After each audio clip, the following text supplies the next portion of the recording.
স্বামীর কাছে আসার 10টা নিয়ম আছে।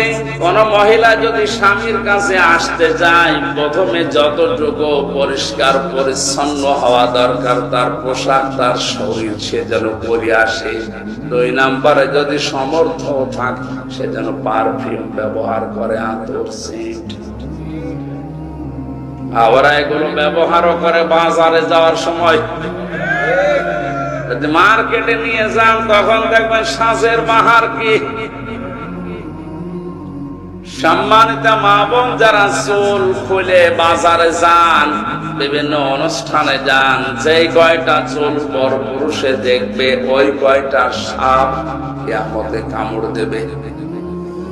আর বাড়িতে থাকাকালীন যেই কয়টা চুল আপনার স্বামীর সামনে বের হয়ে থাকবে, অতগুলো সওয়াব আল্লাহ লিখে দেবে।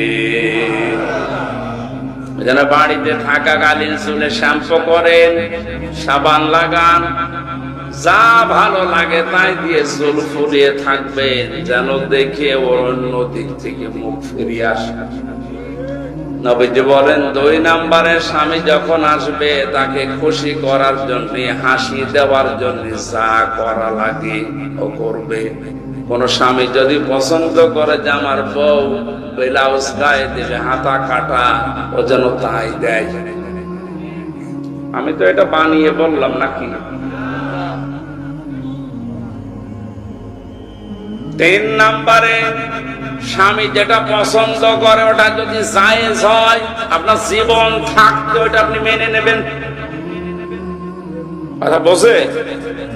স্বামী পছন্দ করছে বিয়ের পরে যেন মা বাবা আমাদের সাথে থাকে, কিন্তু অনেক বউ এটা পছন্দ করে না, মানেও না। এরকম বউ দেশে নেই? এই যে দিনাজপুরে বৃদ্ধাশ্রম তৈরি হয়েছে, এটা কি খেলা করার জন্য? এই বউদের কারণে। আরে বউদেরকে হাওয়া দেয় এই বড় মা আর ওই বড় বোন, ওখান থেকে হাওয়া লাগায় যে তাড়াতাড়ি আলাদা হোক, খুব আরামে খেতে পারবো। আপনি অপেক্ষা করেন আপনাকেও ঠিক ওই বৃদ্ধাশ্রমে পাঠানোর জন্য আপনার পেটের এই সন্তান আপনাকে পাঠাবে।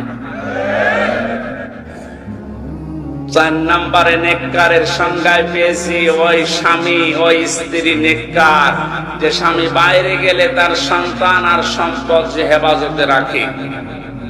আল্লাহ রাব্বুল আলামিন মেয়েদেরকে এই 4টা গুণ অর্জন করার তৌফিক দিন। এটা প্রত্যেকটা জান্নাতের 8টা দরজা খুলে যাওয়ার গুণ।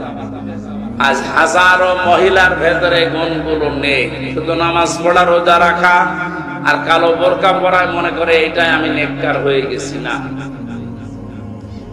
যারা এই মাল সম্পদ দুনিয়াতে জমা করবে আর সংরক্ষণ করে রাখার চেষ্টা চালাবে, মালের ব্যাখ্যা হাদিসে তাফসিরে 5টা। 1 নম্বর তো নেককার নারী, 2 নম্বরে অস্ত্র শস্ত্র, 3 নম্বরে প্রভাব প্রতিপত্তি, 4 নম্বরে ক্ষমতার চেয়ার, 5 নম্বরে টাকা পয়সা। এগুলো যারা বারবার জমা করে আর মনে করে এগুলো আমার কাছে স্থায়ী ভাবে থাকবে, এগুলো সংরক্ষণ করার জন্য চেষ্টা চালায়, আখিরাতের যে বিশাল জীবন ভুলে যায়, এদেরকে লাজায় আল্লাহ প্রবেশ করাবে। বলেন নাউজুবিল্লাহ। জেলখানাতে যাবার পরে আমি বেশি দেখেছিলাম পারিবারিক কলহর কারণে অধিকাংশ মানুষ জেল খাটছে। এখন যে গাজীপুরের কাশিমপুরে যে এখন ফাঁসি দেয়, আগে তো শাহজাহান জল্লাদ ছিল, 40 বছর পরে বের হয়েছে। এরপরে যে এখন দায়িত্বে আছে ইলিয়াস, এর বাড়ি চট্টগ্রাম। এই লোকটাকে আমি একদিন জিজ্ঞাসা করলাম, আপনি কত বছর আছেন? বলছে আমার ফাঁসি দিয়েছে, আমার যাবজ্জীবন এখন 30 বছর জেল, 22 বছর আমার জেলে থাকা লাগবে। অথচ আমি 17 বছর সৌদি আরবে থেকে বাড়িতে এসেছি। বিয়ে করার পরে বর সাথে আর মার সাথে মিল নেই।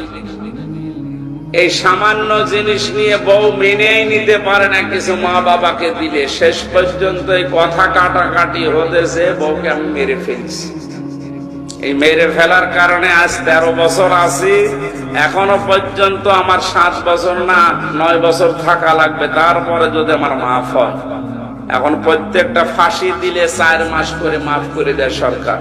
এই জন্য এখন ফাঁসি দিয়ে আরম্ভ করেছে। এই যে শাহজাহান জল্লাদ 57টা না কয়টা ফাঁসি দিয়েছে, এই জন্য প্রতি ফাঁসিতে 4 মাস করে মাফ হয়ে গেছে। ওরা 167 বছর জেল ছিল। ও সারা জীবনও যদি জেল কাটে তাও তো শেষ হওয়ার কথা না। শেষ পর্যন্ত রাষ্ট্রপতি ওরে মাফ করে দিয়ে 30-32 বছর পরে বের করে দিচ্ছে। এখন চার দোকান চালায়। এই যে পারিবারিক জীবনে বলেন, এই ইলিয়াস এই লোকটা 17 বছর বিদেশ খাটার পর বাইরের দেশ থেকে দেশে আসার পরে বিয়ে করে আবার এখন 13 বছর জেলে। তো